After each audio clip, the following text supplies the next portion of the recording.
Thank you very much, Eric. Thank you. John, if you could help me out and hand out pieces of dead paper to people who didn't get it. Okay, great. Let's see. Hi. My name's Eric Morgan. I work for the University of Notre Dame, and I'm here.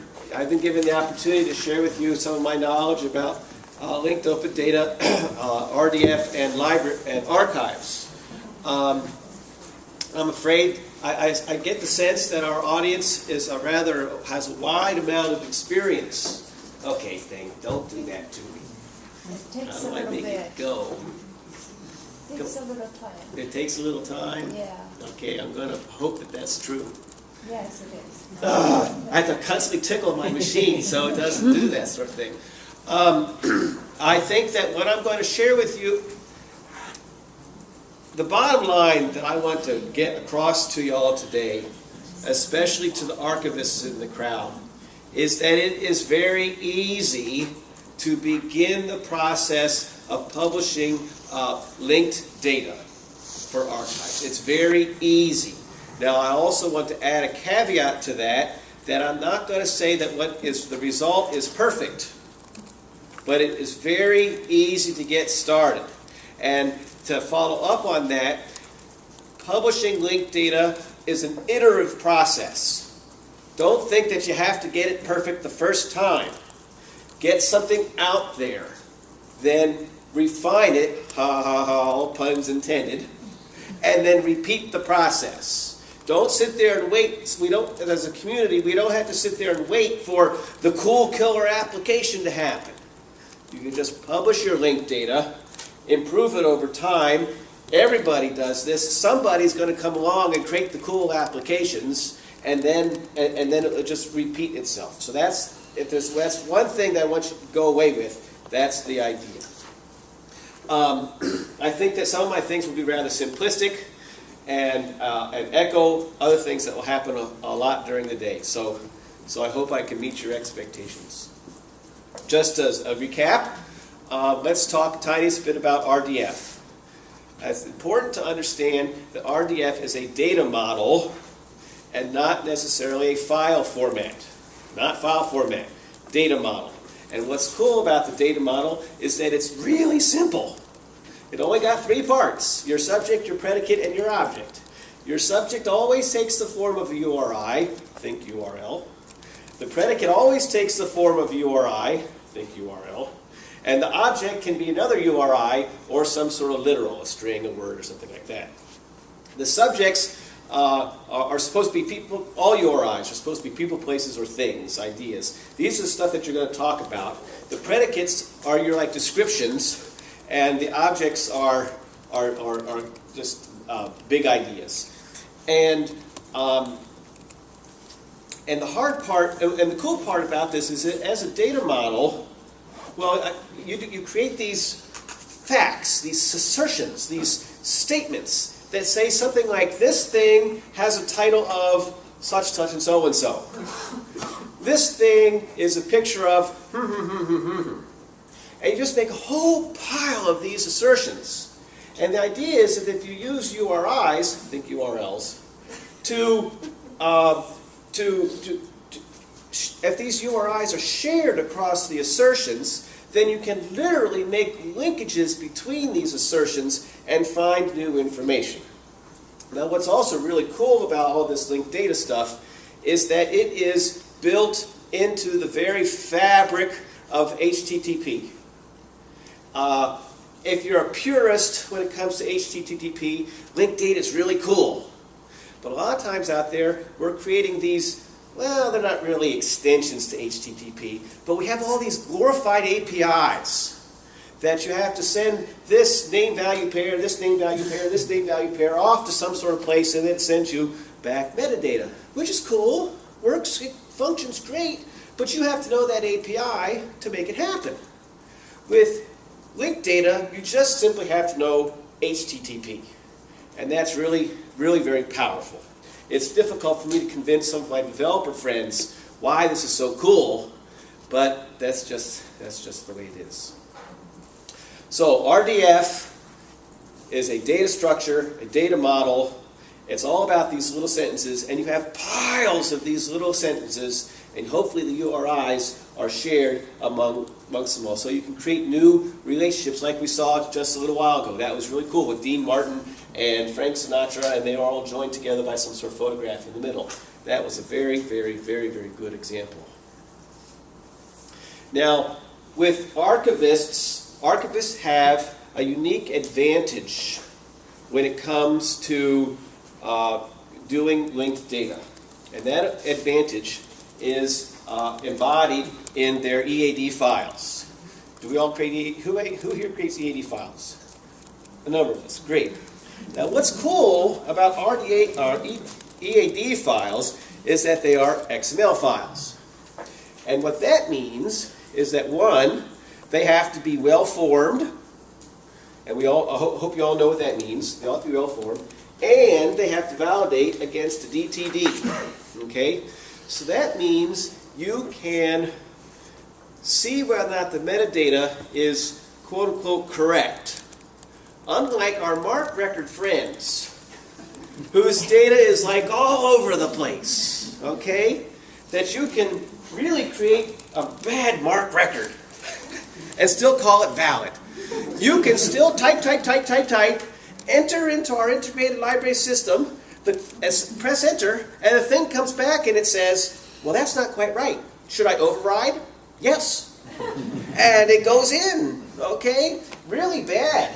Whereas with EAD files, with XML files, if it's not well formed and it doesn't validate against the DTD, you are allowed to just throw that data away. That's really cool thing about archives. And so, once I have an XML file that has been validated, that means it's easy for me, relatively easy, for me to convert the EAD file into some other text file. Okay?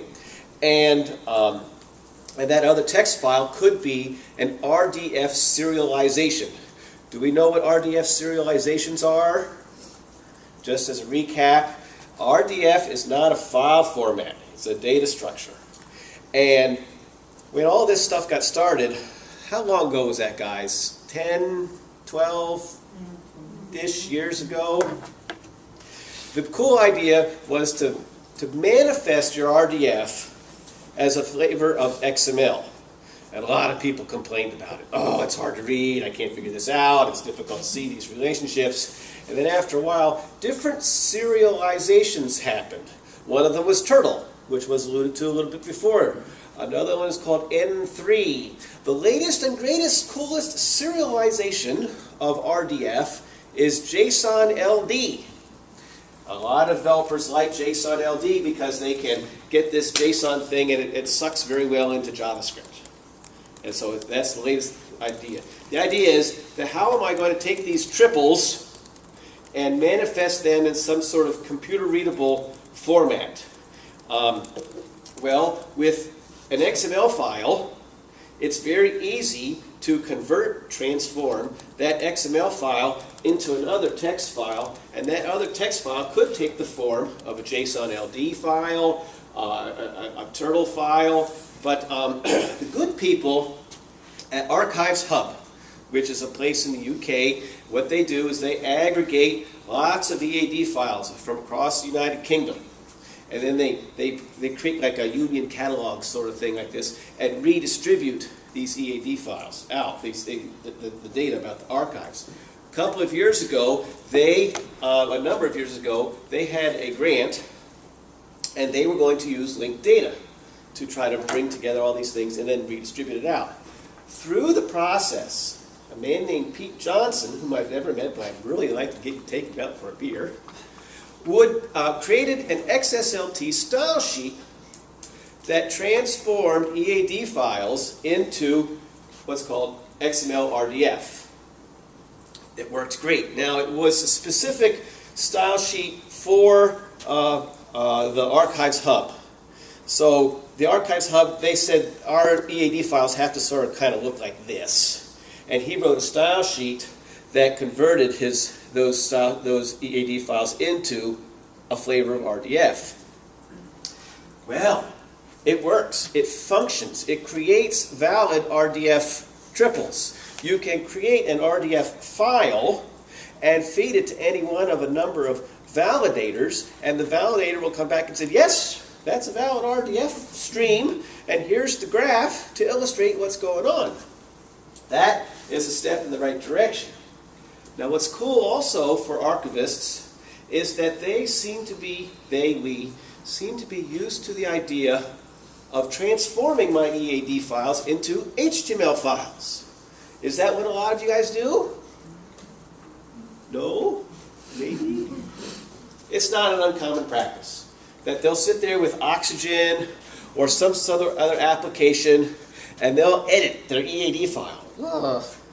And then they will use some sort of XSLT program and some sort of style sheet to create an HTML human-readable file. So this process of using XSLT is a common practice within archives. Why don't we just take that XSLT file that they use to make HTML, introduce a new XSLT file to create RDF, and they can be off and running.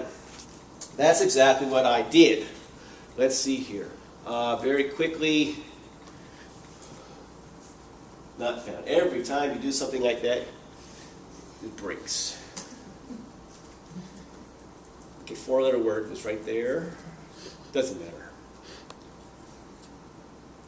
It was there the other day, I promise. Oh, well. If only you had a pearl. Yeah. Okay, let's see if this will work. It better work. Maybe my net's broken. Okay, this is ugly code, but this is the great big long style sheet that the folks at the Archives Hub created. And what I did is I tweaked this thing just the tiniest of bits so that it would work for me instead of them. And then what I did is I created a little Perl script, and the Perl script is very simple. Oh, that's too small. Little Perl script is very simple. It's not very long at all. And basically all this thing is a wrapper around 2 XSLT files. One converts an EAD file into HTML, and the other one converts EAD into a flavor of RDF. And I simply just run this thing from the command line. And if I go here, I made a pile of my little stuff. And so, for example, here is a great big long list of EAD files that I have. And I'll just click on one for a good time. It's thinking about it. It better be thinking about it. Every time you do a computer demonstration, something goes wrong.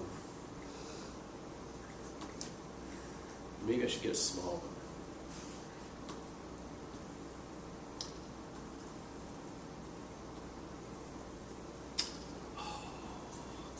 Usually works. Okay, the hell with you. I can go to plan B.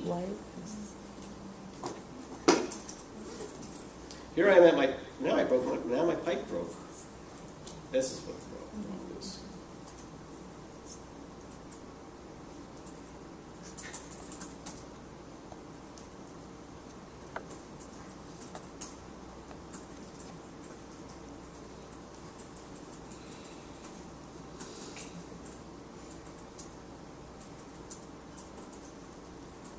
If I go to my EAD, I hacked into my own machine. Here's a pile of XML files. I'll just do one of these files, and I end up seeing an EAD file. There it is, yummy, absolutely yummy. And I can go up a directory, and I have piles of stuff. And if I do a list of my bin directory, I have a couple of programs in there. I'm going to say bin, EAD, do this. And what it's going to do is it's simply looping through my EAD directory, and it's pulling out the unique identifiers, and it's seeing if the thing was already created or not, and if it's not, it creates an HTML file and an RDF file. It's not hard, and it's really simple, and there's very, very, very little technology that's going on here. So I can do Control-C because no one really cares. And I can then move into my HTML directory, and I'll go here. This better work this time.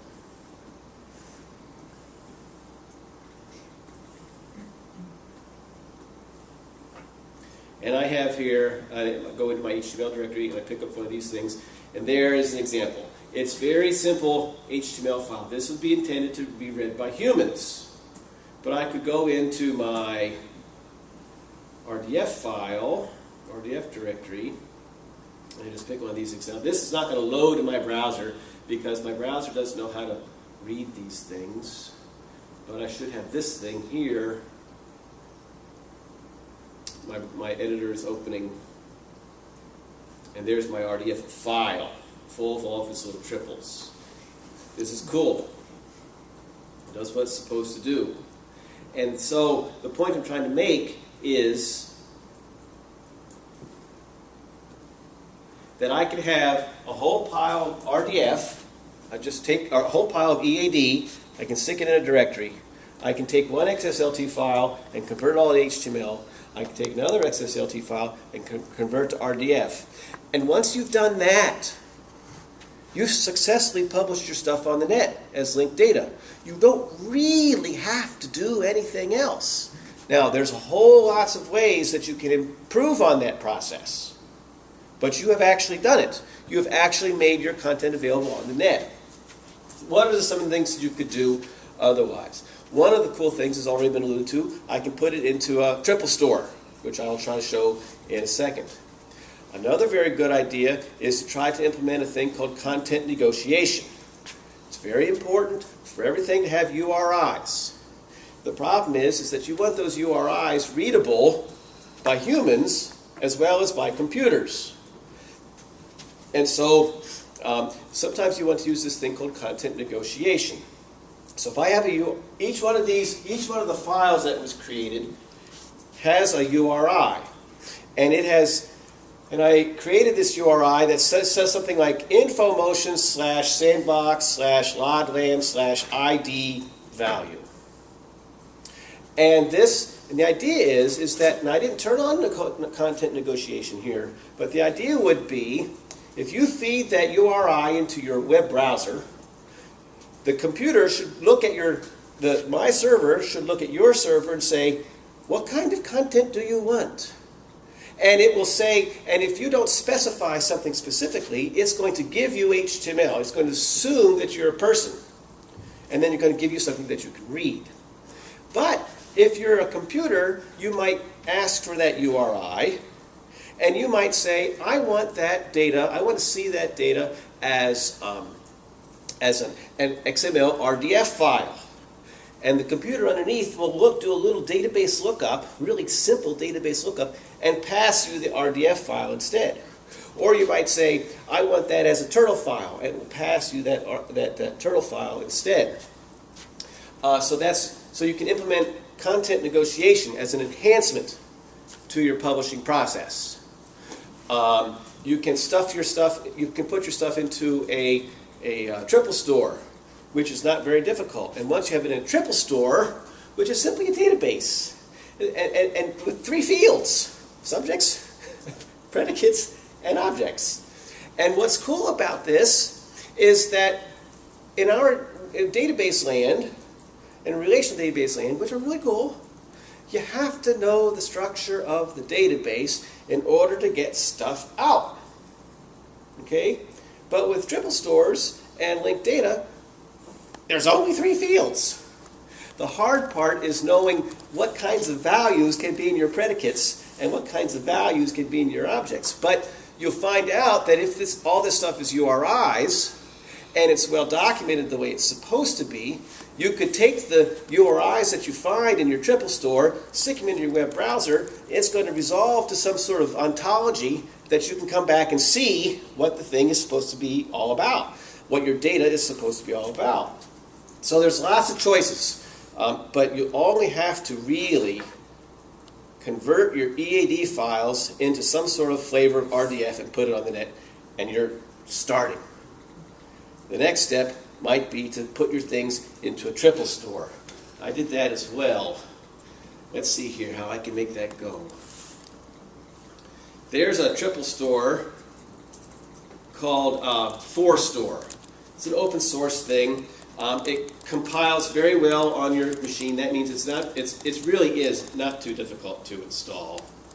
And it comes with all these little command line utilities to make it go. And I didn't feel like remembering them all, so I wrote a little script called store. And it basically, these are the sort of functions that you would expect in any sort of database application.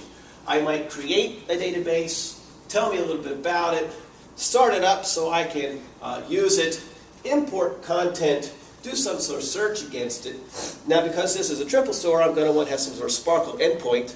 So there's an endpoint start and stop function, and then I want to stop my store or I want to completely drop my store. I already created a store, and for a good time, I'm going to show you how it's not that hard to add stuff to my store. So I'm going to do something like bin store, and then store dash info. And it's going to come back and tell me that my thing only has 146 megabytes in it. That's all I need to know right now. And if I do store import, it's going to ask me for a query, and I'm going to say import all of my RDF files. And now it says a tiny little shell script, but it's going to go back and say that it's broken every time you do a computer demonstration. Something was wrong. Doesn't matter. My store has stuff in it. Okay, believe it or not, my store is open for business. And then what you can do, and I know this is all command line stuff, but it's really not that hard. It'll work on your Macintosh. Okay, it'll work on your Macintosh. Bin store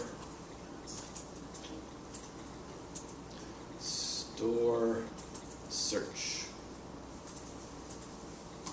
And it comes back, my thing comes back and says, well, you got to give me a query. And I want to point out these little tiny words. This is a Sparkle query. And it says, select the distinct objects where a thing is a type of object. This is a very good query for any triple store. If you do that sort of query on any triple store, it will come back and tell you what kinds of things you have in your triple store. It's a very good thing. Now I'm going to do this query here, and it's going to come back. And big quiz. What's it going to come back with? What's the output going to look like? URIs. It's going to be a pile of URIs.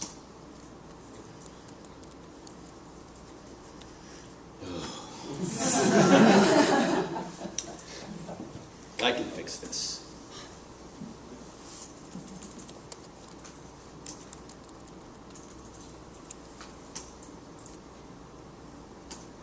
Ha ha ha ha. Okay, and the point I'm trying to make is now what it did is it brought back a list of the types of things that are in my triple store.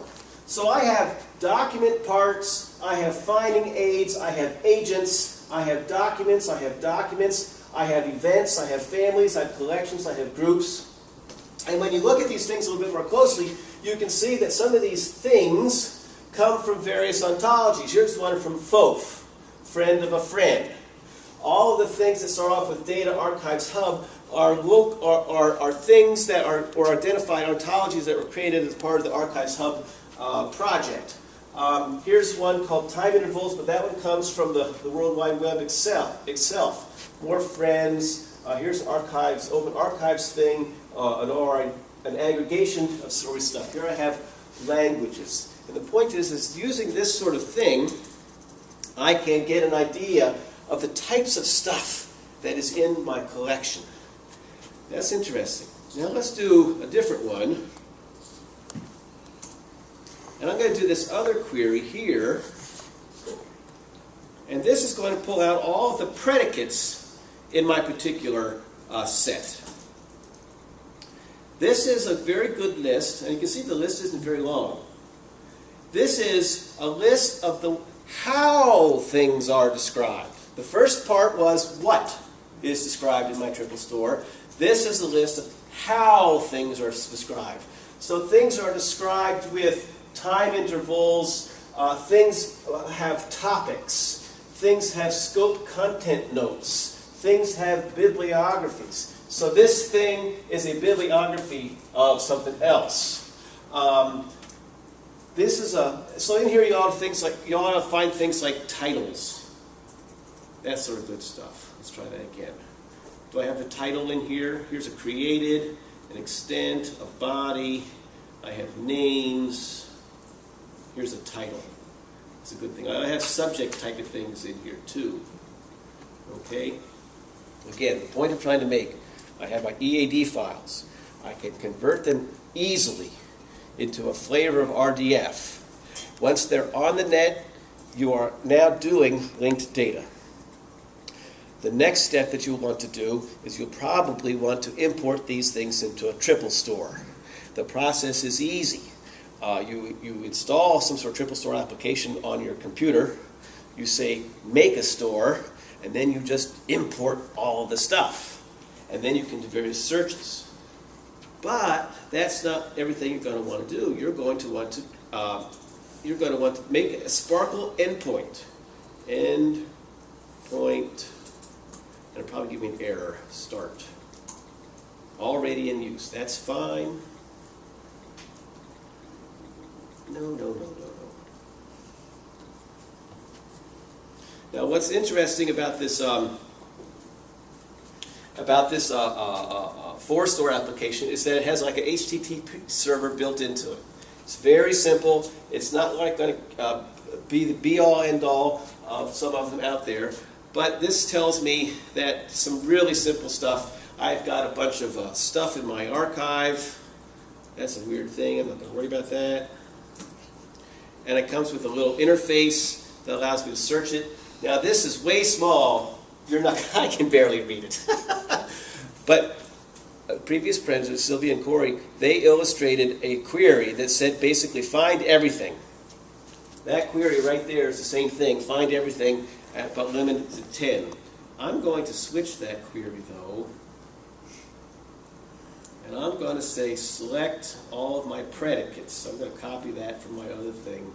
I'm going to stuff it in here. I'm going to say go. You have to give it a query, Eric. Go. It's thinking about it. And it's going to come back with a list of all my predicates. Right? Every time you do, why is my computer not doing this? What's supposed to be doing? It's embarrassing.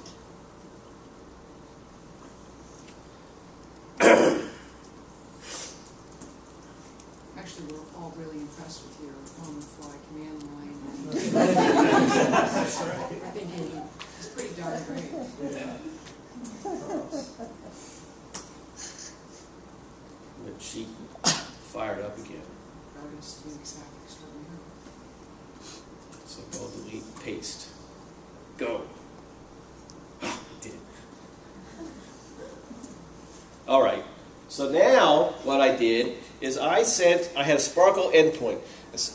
Sparkle is like your SQL for triple stores. And I simply sent a command that would work on any triple store that would say, send me all of the unique predicates that you have in your collection, and I got back the same sort of list that I just showed you from the command line. This is self-documenting, so I should be able to take any one of these URLs, open that up,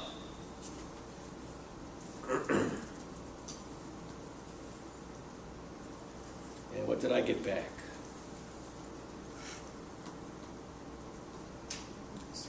Escape. Good. I sent a URL that said, tell me about time. I sent it off to the World Wide Web Consortium, and it sent me back a document type, and I should be able to read this application now and find out what time means. Okay? It's self-documenting. It's self-documenting. Good job. Good job. Okay, so now what I'm going to try to do, every time you do computer demonstration, something is wrong. So I ended up creating these sorts of things, and if I make my font bigger, I get into some more. The first, this one here, is find all the predicates that I have in my thing. It makes it self-documenting. But here's a very much longer triple store Sparkle query. And I'm going to create the very beginnings of a bibliography. That all of my stuff was poured into a great big pile. And now I'm going to say, find all the titles, find all the descriptions, find all the URIs, and output them to me. Ha ha ha ha. Oh, I can just click that and make it go. So it's downloading it, doing its thing, and I'm going to get back a very large file it's an XML file. Can I make this bigger? Text 14, 18. That's cool. Let's try that. And you may be able to see that I have something called an 88 Main Street. It has a very terse description, and here's its URI. And the idea, if I had content negotiation turned on, I would be able to go to this particular URI, and if I was a browser, I would get some human readable result. If I was a robot, I would get something that would be more computer readable. I'm going to scroll down to something a little bit more interesting.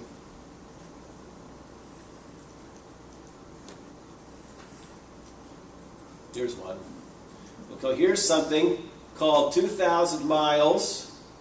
Here's a description of the thing. And there's its URI. I've created a very rudimentary bibliography. Now, the advantages that archivists have when it comes to doing this is that most of the time, a lot of the time, it's not uncommon that their content is in an EAD file. Cool. That makes it easy to transform it and simply put it on the web. The hard part about EAD files and archivists is because their content is unique. And there's very few URIs that people can point to. And so that's a very difficult challenge. I haven't quite figured that one out. But that's really a difficult thing. Now there was already alluded to, what was it called? EACCBF. These are files, these are XML files that are being created by the archival community, and they are kind of like glorified authority records. They describe names, and then how that name might have changed over time, and a description of that particular name over time. And then those things too could then be turned into various flavors of RDF and put on the net. And those things too would end up creating, could be linked together to make this sort of stuff work. But I'm going to show you another example that is really challenging for the archival community. This query here says, find me all the subjects in this particular in your triple store. So I'm going to do that one, and it's my little thing up here says it's doing it, and I'm going to open it. Now this file is 3.2 megabytes in size. Not a real problem for my editor. Little spinning ball. I'm going to do text. I'm going to make this thing a little bit bigger. I'm going to make it a tiny bit bigger still. And now, this is all the things that were in my EAD files that have been converted to triples, and I have subjects like read-in statement, 1975 debacle. No one's going to have these sorts of subjects. So not only do archives have a lot of unique materials in terms of names, but the descriptions are going to be all over the place. We got to figure out, the folks in archives have to figure out how to get these subjects and have them have URIs that can be shared by the rest of the world. So these are also problems that EAD folks have, or archival folks have to deal with. I'm just scrolling down way far, and you can see that these things that are called subjects are all over the map. And so this is another challenge for the archival community. that's just about it, guys. I'm not going to have much to say. You got 9 minutes.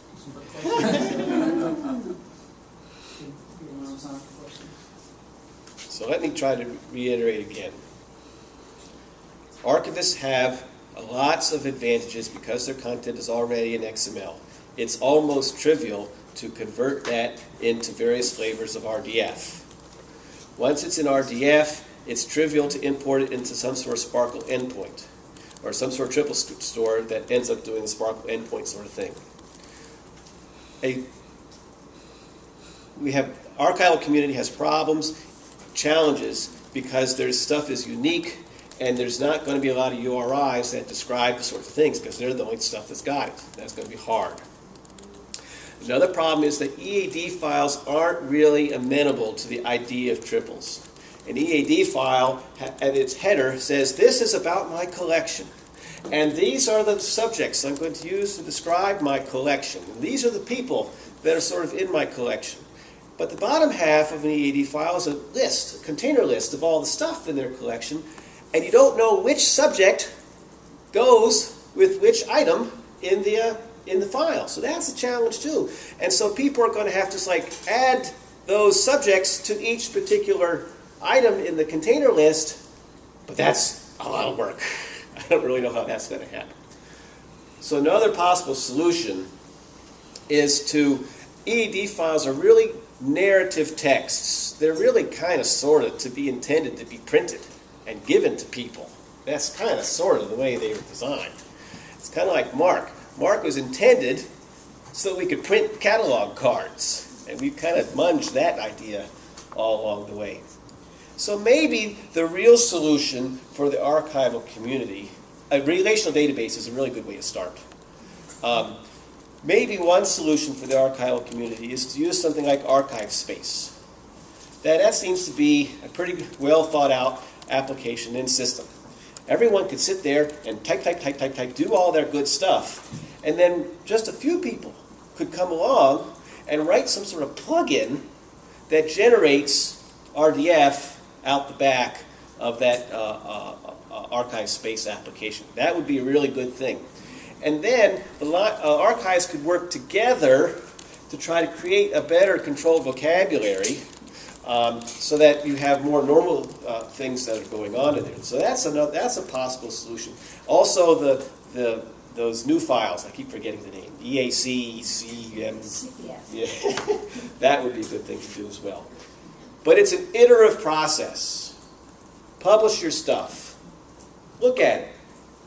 Then do stuff like Open Refine or edit and munge your EAD files to enhance them with URIs that work, and repeat the process over and over and over again. Get together with your local people, your regional people, bring all your RDF together, make one great big triple store, and then make interesting interfaces to the thing. I think there's lots of opportunity. It's really not that hard. It doesn't have to be perfect. As long as your data doesn't output lies, it's a good thing. It doesn't have to be accurate. It just can't be false. Okay? So that's basically all I wanted to say. Thank you very much for your time.